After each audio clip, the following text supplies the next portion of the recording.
नमस्कार, स्वागत है आपका हमारे खास पेशकश में और आपके साथ हूं मैं लवीना राज। आपके साथ हमेशा की तरह आज फिर से हाजिर हैं हम आपकी बत्ती जलाने के लिए कुछ ऐसी बातों के साथ जो यूं तो आपके सामने है पर आपने कभी उनके बारे में सोचा ही नहीं। इतना ही नहीं, हम बात करेंगे उन चीजों की भी जो हमें बचपन से सिखाया और पढ़ाया जाता है, पर क्या हमने कभी सोचा है कि ये कितनी सही और कितनी गलत है।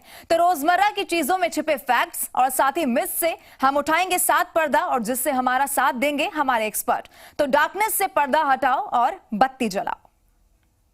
इसी पर चर्चा आगे बढ़ाते हुए डॉक्टर पूनम देवदत्त हमारे साथ जुड़ी हुई हैं। पूनम जी, देखिए जिस तरीके से हम देख रहे हैं कि कोरोना संक्रमण के चलते जो क्लासेस हैं बच्चों की वो ऑनलाइन ऑर्गेनाइज कराई जा रही है, लेकिन इससे पहले जब भी बच्चों को यही सुनने को मिलता था कि वो जो लैपटॉप और मोबाइल है उससे दूरी बनाकर रखें, उससे दूर रहें। लेकिन अब चूंकि लगातार जो समय है वो ज्यादा बढ़ चुका है, तो ऐसे में किस तरीके से उनकी जो मानसिक ग्रोथ है उस पर इसका प्रभाव पड़ने वाला है आने वाले समय में, उनको किस तरीके से ये नुकसानदायक हो सकता है, आप कैसे इसको समझती हैं? देखिए, ये जो आजकल की सिचुएशन है ये तो जाहिर बात है एक बहुत ही फर्क किस्म की सिचुएशन है जो कभी दुनिया में सामने नहीं आई। तो क्योंकि ये इतनी ड्रास्टिक सिचुएशन है तो उसका रेमेडी भी उसी प्रकार से हमें करना होगा। तो जो आपने कहा कि बच्चों को पहले कहा जाता था कि नहीं, इसका स्क्रीन टाइम को कम करो, वो अपनी जगह पर वो बात ठीक थी। लेकिन अब क्योंकि सिचुएशन इतनी बदल गई है और आप ये देखें कि अगर बच्चों का बिल्कुल ही पढ़ाई से नाता टूट जाता है, मान लीजिए 3 महीने 4 महीने, तो बच्चे भी एक तरह से उनकी कंटिन्यूटी ब्रेक हो जाती है। छोटे बच्चे पिछला काफी कुछ भूल जाते हैं। तो कहीं ना कहीं थोड़ा बहुत तो मैं मानती हूँ जरूरी है कि एक बच्चों के साथ कांटेक्ट बना रहे जी। तो टू दैट एक्सटेंट ये एक टेक्नोलॉजी है जिसको अगर हम बच्चों के साथ कनेक्ट होने के लिए यूज करते हैं तो ये ठीक है। लेकिन किसी भी टेक्नोलॉजी के एक अच्छा पक्ष होता है और एक उसका बुरा पक्ष होता है। तो हम उसको कितना यूज करते हैं ये एक बहुत ही वाइटल फैक्टर यहाँ पर है। बिल्कुल। तो जी पूनम जी, हमारे साथ एक कॉलर भी है, बाड़मेर से जुड़ चुके हैं, नाथाराम जी। नाथाराम, अपना सवाल पूछिए। हेलो मैडम, नमस्कार जी। हेलो जी नाथाराम, नमस्कार, अपना सवाल पूछिए। मैडम, आज का मेरा सवाल है कि बच्चे को मोबाइल देना चाहिए कि नहीं देना चाहिए? जी पूनम जी, आप इनके सवाल का जवाब दीजिए। ये पूछ रहे हैं कि बच्चों को मोबाइल फिलहाल देना चाहिए या फिर नहीं देना चाहिए। देखिए, अभी जो स्थिति है मोबाइल देने में कोई हर्ज नहीं है, लेकिन उनके ऊपर ये भी निगरानी होनी चाहिए कि वो मोबाइल का प्रयोग सही तरह से करें, टाइम लिमिट में रखें, पढ़ाई के लिए करें। बहुत ज्यादा फालतू बातें, जैसे कि क्या होता है जब मोबाइल एक बार बच्चे के हाथ में आ जाता है तो पढ़ाई के अलावा फिर उसको ये भी टेंशन है, उसको ये भी एक टेम्पटेशन होता है कि हम और भी चीजें चैटिंग करें या कोई और नेट पर कुछ और साइट्स एक्सप्लोर करें। तो वो चीज हमको ये देखनी होगी, एक सुपरविजन रखना होगा कि मोबाइल का गलत इस्तेमाल ना हो। पढ़ाई के लिए करें वो उतना ठीक है। जी बिल्कुल नाथाराम, बहुत बहुत शुक्रिया आपका कॉल करने के लिए। और इस बीच चूरू से भी हमारे साथ बजरंग जुड़ चुके हैं। बजरंग, अपना सवाल पूछिए। मैं पूछना चाहता हूँ कि बच्चों को कितना समय दे लैपटॉप के लिए और ज्यादा वो प्रभावित ना हो और किसी को दिक्कत ना हो बच्चे को। जी, आप पूछ रहे हैं कि बच्चों को कितना वक्त मोबाइल और लैपटॉप पे बिताना चाहिए, यही है आपका सवाल? जी पूनम जी, जवाब दीजिए। जी देखिए, मैं समझती हूँ 3-4 घंटे से ज्यादा मोबाइल पे टाइम नहीं होना चाहिए, क्योंकि अगर इससे ज्यादा टाइम बढ़ा तो फिर बच्चे के और चीजों पर, जैसे अभी बात हुई कि आंखों के ऊपर, स्वास्थ्य के ऊपर, उसके खेल कूद पर, इन सब चीजों पे भी प्रभाव पड़ता है। तो अगर मैक्सिमम में से मैक्सिमम, क्योंकि पढ़ाई का समय है इसलिए 3 से 4 घंटे, अगर नहीं पढ़ाई की बात नहीं अगर हम करें तो 1-2 घंटे से ज्यादा नहीं होना चाहिए। जी बिल्कुल। और विनोद भी हमारे साथ फोन लाइन पर जुड़े हुए हैं। विनोद, अपना सवाल पूछिए। मैडम, ये पूछ रहा हूँ कि बच्चों को मोबाइल देते हैं अपन, तो पहले तो बच्चों को मोबाइल देने से कतराते थे और अब ये ऑनलाइन पढ़ाई के कारण मोबाइल दे रहे हैं, बच्चों को देना चाहिए या नहीं है? जी पूनम जी, इनका भी वही सवाल है कि बच्चों को मोबाइल फिलहाल देना चाहिए या नहीं देना चाहिए। हाँ, ये देखिए सभी पेरेंट्स के मन में ये एक बिल्कुल ही वैलिड क्वेश्चन है क्योंकि सही बात है कि मोबाइल एक टेक्नोलॉजी है जिसका कि हमें उपयुक्त प्रयोग करें तब तो ठीक है, लेकिन जैसा मैंने कहा कि अगर बच्चा बाकी सब एक्टिविटीज छोड़ के, खेल कूद छोड़ के और सिर्फ मोबाइल में लगा हुआ है, सारा टाइम मोबाइल में गेम खेल रहा है, तो वो चीजें फिर उनसे कोई फायदा नहीं है। तो जितना जरूरी हो आजकल, अगर पढ़ाई का काम मोबाइल पे आ रहा है उतनी देर के लिए बच्चे करें, वो तो ठीक है, लेकिन उसके अलावा हमको मोबाइल पे जरूर नियंत्रण रखना चाहिए, ताकि मोबाइल पे बहुत ज्यादा गेम खेलना या बहुत ज्यादा इंटरनेट पे गलत किस्म के साइट्स पे जाना, वो चीजें हमको अवॉइड करना जरूरी है। जी बिल्कुल। और एक और कॉलर भी हमारे साथ जुड़े हुए हैं, अपना सवाल पूछिए। लगातार कितने घंटे पढ़ा सकते हैं ऑनलाइन, ये पूछना चाहता हूँ मैडम को। अपना सवाल दोहराइए, क्या पूछना चाहते हैं आप? मैडम की लगातार कितने घंटे ऑनलाइन क्लासेस पढ़ा सकते हैं, ये पूछ रहा हूँ मैडम से। जी पूनम जी, इनका सवाल है कि लगातार चूंकि जो क्लासेस ऑर्गेनाइज की जा रही हैं, तो कितने घंटे पढ़ाया जाए बच्चों को, क्या सही समय है पढ़ाने का? देखिए, मैं समझती हूँ कि ये बहुत से ये स्कूल्स का डिसीजन है कि वो कितना पढ़ा रहे हैं। कुछ स्कूल्स हैं वो 3 घंटे के लिए लिमिट कर रहे हैं, कहीं कहीं मेरे सुनने में आया कि 5-6 घंटे की भी पढ़ाई हो रही है। पर एक मनोवैज्ञानिक के नाते, एक हेल्थ प्रोफेशनल के नाते मैं समझती हूँ कि एक दिन में 3 घंटे से ज्यादा का मोबाइल या लैपटॉप का प्रयोग ठीक नहीं है, चाहे वो पढ़ाई के लिए हो या चाहे क्योंकि पढ़ाई का भी अगर हम लैपटॉप पे या गैजेट्स पे पढ़ाई करवा रहे हैं, उसको भी हम जैसे ये नहीं सोच सकते कि 6 घंटे तक बच्चा मोबाइल पे कंसंट्रेट कर पाएगा। तो 3 मैक्सिमम 4 घंटे से ज्यादा का मोबाइल पे बच्चों का ठीक नहीं है। बिल्कुल। और रमेश भी हमारे साथ जुड़ चुके हैं। रमेश, अपना सवाल पूछिए। हाँ, मेरा सवाल वही है, मैं जो बताया था, मैं जो बच्चों के लिए वो स्क्रीन पे देखना वगैरह, वो आंखों के लिए परेशानी होती है ना सर। जी हाँ, तो आप ये पूछना चाहते हैं कि इस परेशानी से कैसे बचा जाए? हाँ जी, वही बता रहा हूँ, उसके लिए क्या करना पड़ेगा? जी पूनम जी पूछना चाह रहे हैं कि जिस तरीके से जो क्लासेस चल रही हैं, अब बच्चे बैठ तो रहे हैं लैपटॉप और मोबाइल के आगे, लेकिन इससे बचा आप कैसे जा सकता है?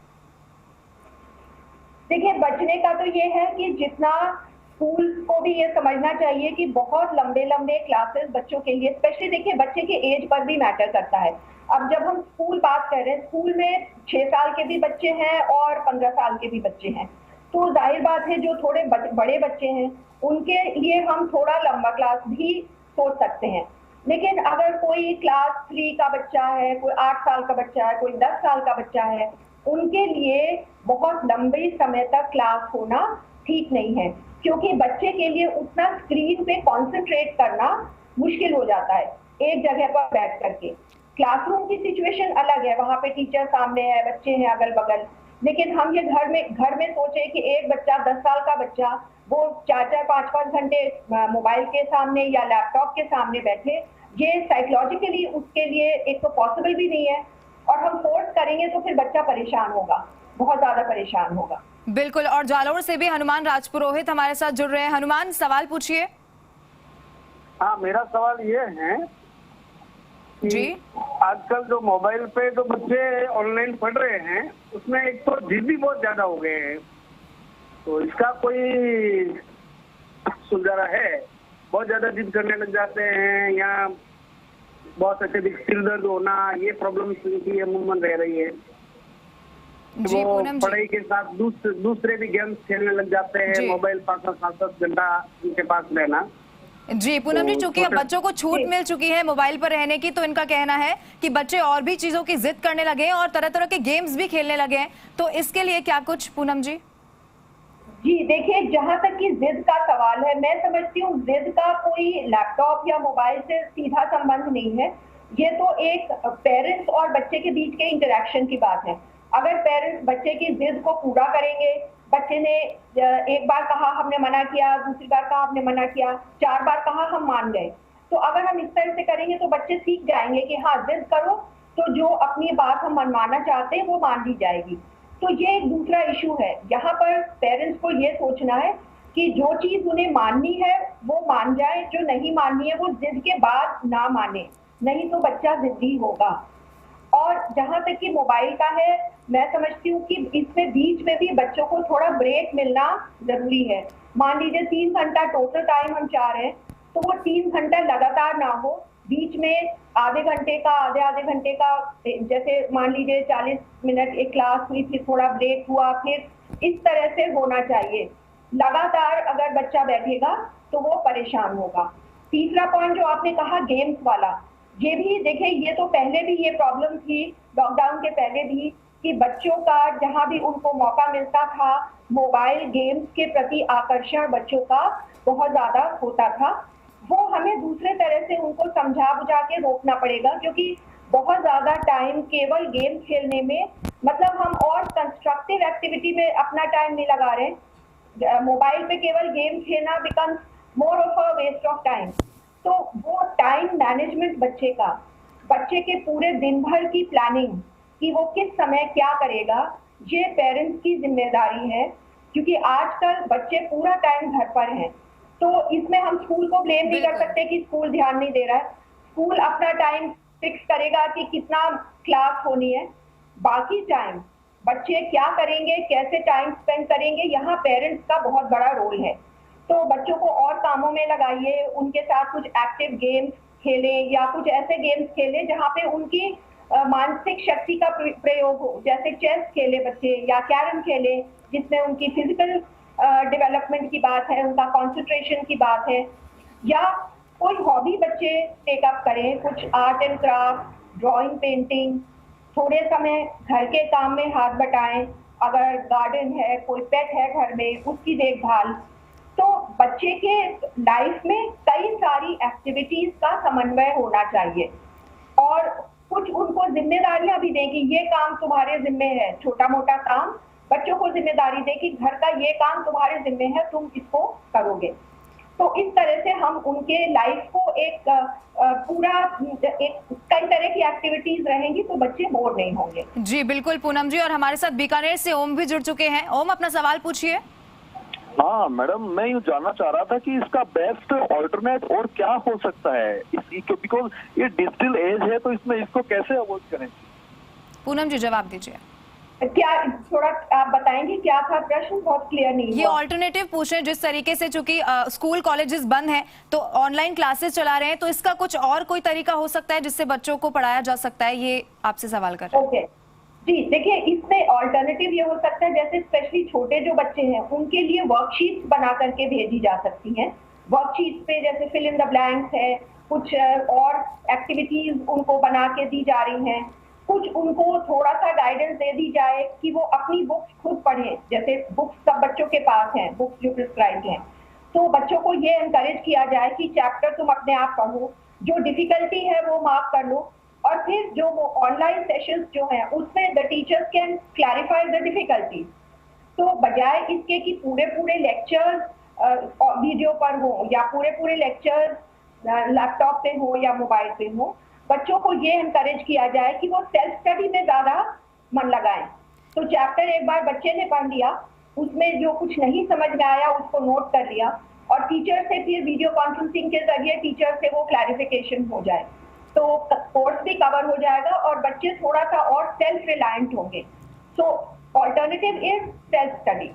बिल्कुल, और हमारे साथ अहमदाबाद से धनंजय भी जुड़ रहे हैं। धनंजय, अपना सवाल पूछिए। हेलो मैडम जी, हम ये पूछना चाह रहे हैं कि छोटे यदि बच्चा 3